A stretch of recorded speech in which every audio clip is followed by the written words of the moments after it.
पहला अफेयर तुम्हारी सहपाठी। बरसों बाद अपने बचपन के स्कूल जाने का मौका मिला। B8 के प्रशिक्षणार्थियों के प्रैक्टिकल लेना था। 30 विद्यार्थियों का शेड्यूल बनाया। कौन किस पीरियड में क्लास लेगा, कौन शिक्षक किस क्लास में पर्यवेक्षक बनेगा।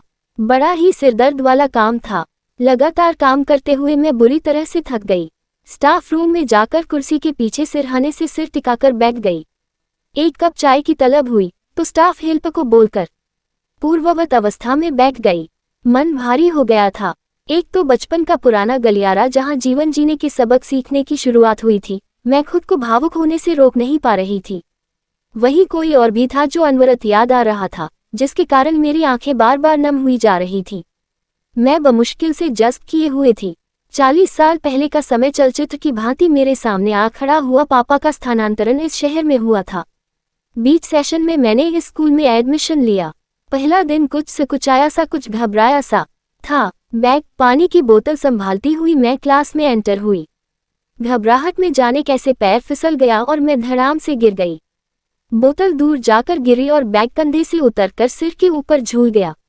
पूरी क्लास के सामने गिरने से मैं शर्म से पानी पानी हो गई। चोट कहाँ लगी, इसका होश कहाँ था। मैं आई हेल्प यू, मुस्कराते हुए एक चेहरे ने अपना हाथ आगे बढ़ाया। मासूम सा चेहरा, काली आंखें और खिलती मुस्कान से यह मेरा पहला परिचय था। उसकी मुलायम हथेलियों ने मुझे थामकर उठा दिया। वो पहला स्पर्श, वो नजरें, वो पल आज भी मेरी आंखों में ज्यों की त्यों कैद हैं, जिसे मैं स्मृतियों में देख तो सकती हूँ मगर दोहरा नहीं सकती। तुम मेरे लिए अधूरे ख्वाब की तरह हमेशा मेरे साथ रहते हो। जरूरी नहीं कि हर ख्वाब मुकम्मल हो जाए, कुछ ख्वाबों की किस्मत में अधूरा रह जाना ही लिखा होता है। कुछ हथेलियों पर विधाता लकीरों का जाल बनाकर भेजता है, मगर उन लकीरों में मनपसंद ख्वाब की ताबीर न हो तो जीवन रुस्वा हो जाता है। हाथों की लकीरें बेमानी हो जाती हैं और हथेलियां खाली रह जाती हैं। उस दिन के बाद मैं तुम्हारी मुरीद हो गई थी।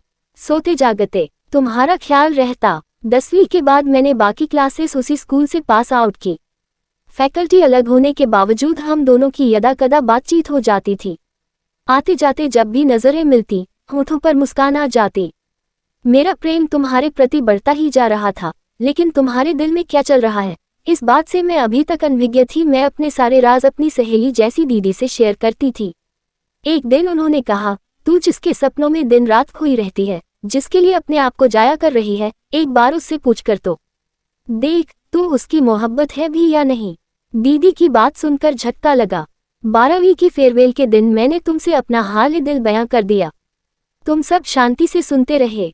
तुम्हारे चेहरे पर चुप्पी थी, लेकिन तुम्हारे चेहरे पर भाव आ जा रहे थे, जिससे मुझसे घबराहट हो रही थी। मैंने तुम्हें एक सहपाठी से ज्यादा कुछ नहीं समझा।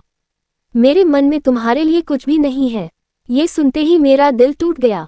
तुम तो मुझे दोस्त भी नहीं मानते। इश्क करना तो दूर की बात थी। उस दिन से हम दोनों की राहें हमेशा के लिए अलग हो गई। तुम मेरे जीवन में न होकर भी हमेशा मेरी स्मृतियों में रहे। मैं तुम्हें भूला नहीं पाई, या ये कहूँ कि मैंने तुम्हें भुलाने की कोशिश ही नहीं की। जिंदगी की लय में तुम जब तब याद आते रहे हो। मुझे तुमसे कोई गिला नहीं है।